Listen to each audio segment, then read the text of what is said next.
By the time this video goes live, the Google Pixel Buds Pro 2 have hit shelves, but we've had them for almost a week now. But did Google learn from their mistakes with the original Pixel Buds Pro? Through objective testing and subjective listening, these earbuds absolve themselves of the design and performance sins of their forefathers and offer a much better experience. But should you take communion at the Church of Google and upgrade? Well, let's find out. The updates to the Google Pixel Buds Pro 2's design speak to me. It's almost as if someone at Google reads our reviews, which is nice. Much of what I personally hated about the original Pixel Buds Pro were dealt with directly with the new design, and I'm here for it! Google took the original chunky Buds Pro and replaced a lot of the internals, hacked and slashed their way through 24% of the mass and 27% of the volume. This means less pressure gets put on your ears, while the ovoid ear tip has a much easier job of getting a secure fit than the original Pixel Buds Pro. The newer earbuds also don't stick out of your ears as far, making the new model a lot easier to wear for longer periods of time than the older, bulkier Pixel Buds Pro. I like the soft semicircular fin on the back of the earbud housing, as that helps stabilize the earbud in your ear, thus allowing it to stay in place far easier. Apple. By having multiple points of contact, any force applied to the earbuds from running, jogging, or simply moving your head will be counteracted by the resistance against an opposing force. For example, headbanging might pull the earbuds out of your ear canal a little bit, but the fin will push them right back in. The earbuds are extremely unlikely to fall out even when they don't fit perfectly, and it's a much easier time to get a good to great seal than simply a passable one. This is exactly how you manage potential fit failures. For most, this would probably even work if the earbuds weren't sealed to the ear canal. Samsung. While the fin itself was on the small side for my ears, the ear tips held the Pixel Buds Pro 2 in my ears without much worry, and the reduced mass meant it wasn't really a bother. If you have car doors for ears, you might find the earbuds too small, but for everyone else, these should fit you without much worry. Just be sure to find the correct size ear tips included in the box, and you're golden. Now, normally I'd go over the guts of the earphones like it meant much to the average listener, but the truth is none of it matters if the earbuds sound like crap. Google made some bold claims, so how do they mesh with reality? I was able to take the Google Pixel Buds Pro 2 in the lab with the Brüel & Kjær 5128 test head and was able to get a set of measurements that would allow us to compare the performance of the new earbuds with the rest of the premium pack. We also have test tracks analyzed by Head Acoustics to generate multidimensional audio quality scores to get a good projection of how a large group of people would rate their affinity to the earbuds sound. First things first, that fin plus ovoid ear tip design means these earbuds fit better than their predecessors, and there's far fewer chances for something to go awry. Consequently, you'll get very consistent results, whereas with something like AirPods, you're not even guaranteed that. The earbuds do a pretty good job of maintaining audio quality. On a scale of 1 to 5, our machine learning simulated panel of a couple hundred listeners returned a mean opinion score of 4.2 and a timbre score of 4.4. Our virtual listening panel liked the sound of the Google Pixel Buds Pro 2 overall, even if it's not perfect, and that means you're probably gonna like how these earbuds sound too.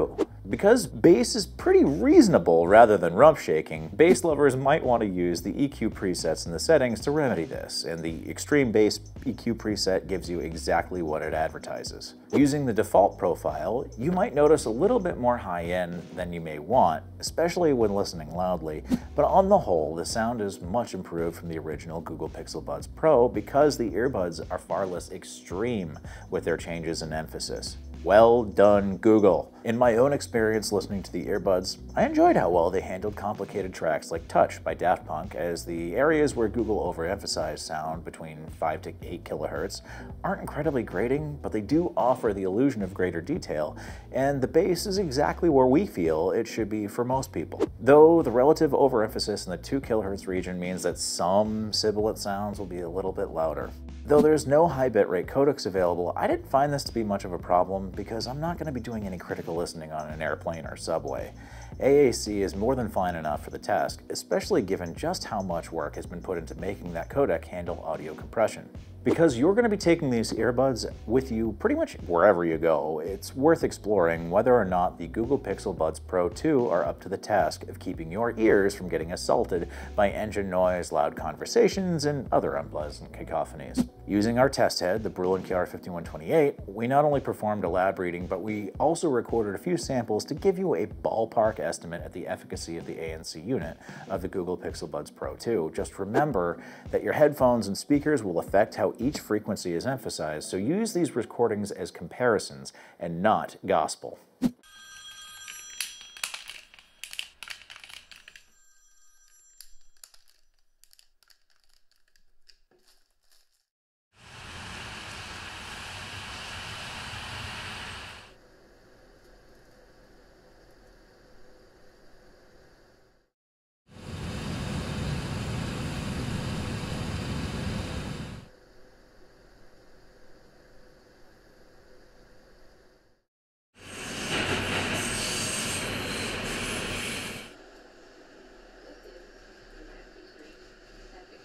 Given that the earbuds are sealed, it's no surprise that they can isolate you much better than something like AirPods would, but the hybrid active noise cancellation system is great to handle lower end sound as well. In my line of work, I get to use a lot of really great audio products, and although the raw numbers might imply that the Google Pixel Buds Pro 2 are behind the Sony WF-1000 XM5s or Bose Quiet Comfort Ultra earbuds, that really isn't the case in a meaningful way. If you're a frequent traveler, these earbuds will be more than up to the task and can cancel out unwanted noise very well. But what about wanted noise? Well, here, the earbuds do pretty well too.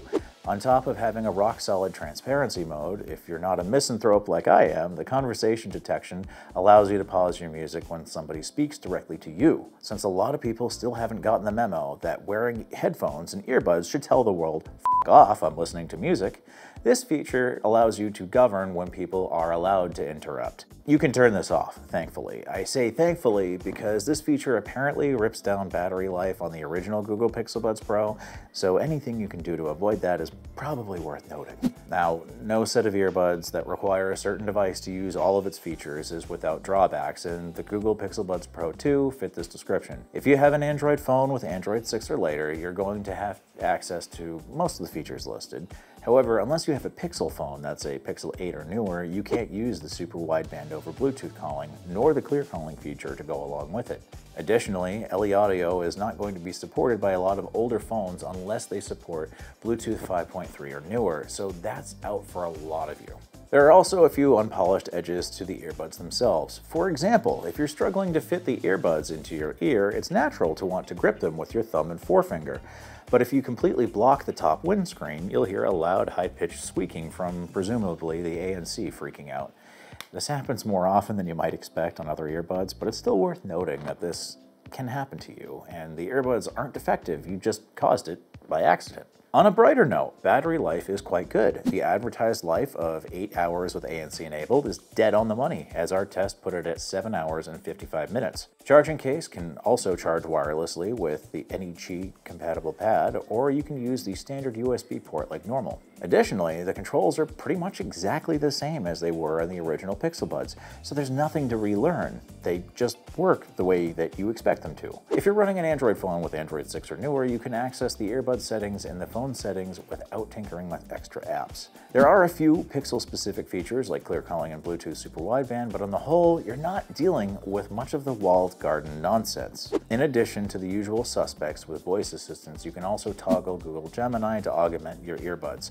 Though I'm generally not someone who uses either voice assistants or AI assistants very often, the convenience factor can't be ignored here. Google has definitely taken it upon itself to learn from its past, and I have to give credit where credit is due.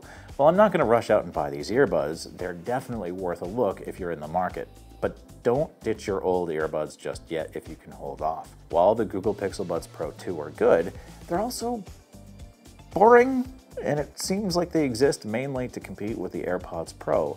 Users of the older Pixel Buds Pro will love these, but there's so many options out there that we feel pretty confident in saying there's probably something that fits your life and wallet a little better if you're willing to put the time into looking. So if you're knee-deep in the Pixel ecosystem, these earbuds are probably not as boring as I'm making them out to be.